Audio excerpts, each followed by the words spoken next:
Écoute, toi qui viens sur ma page, il faut bien le noter, l'homme ne parle pas des gens. L'homme ne parle de la vie des personnes. L'homme a besoin de prononcer des personnes. Nous venons sur ma page parce que ma page consiste à encadrer, à éduquer, à élever, à essayer d'orienter avec aspect de communication.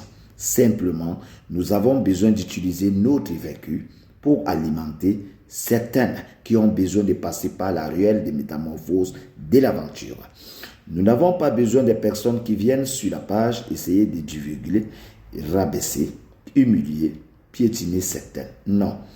La page sur laquelle je viens simplement apporter l'édifice à la pierre. Et j'apporte mon vécu comme témoignage.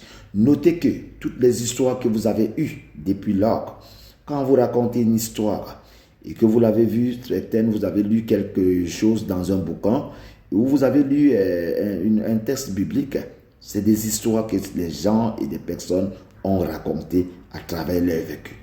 Vous aussi, vous avez les opportunités aujourd'hui, à travers votre vécu, à travers votre passage, les métamorphoses que vous avez abattues, vous pouvez les raconter et que ça serve de leçon ou encore que ça donne quelque chose qui va faire avancer certaines d'entre vous.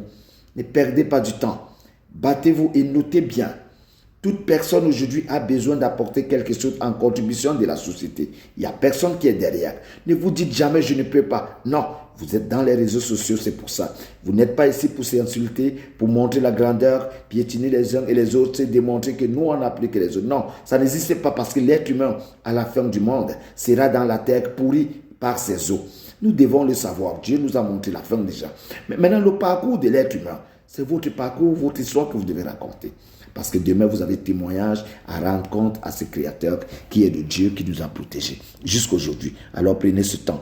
Parce que si l'être humain avait le souffle de vie, personne ne vivra sur la terre. Quand vous allez dans les hôpitaux, on vous parle de l'oxygène, 200 € par jour. Alors s'il fallait payer tout le monde 200 € par jour, les gens ne seront pas là. Alors, notez bien, Dieu vous a donné ce souffle de vie pour l'utiliser d'une manière ou d'une autre, mais d'une bonne manière.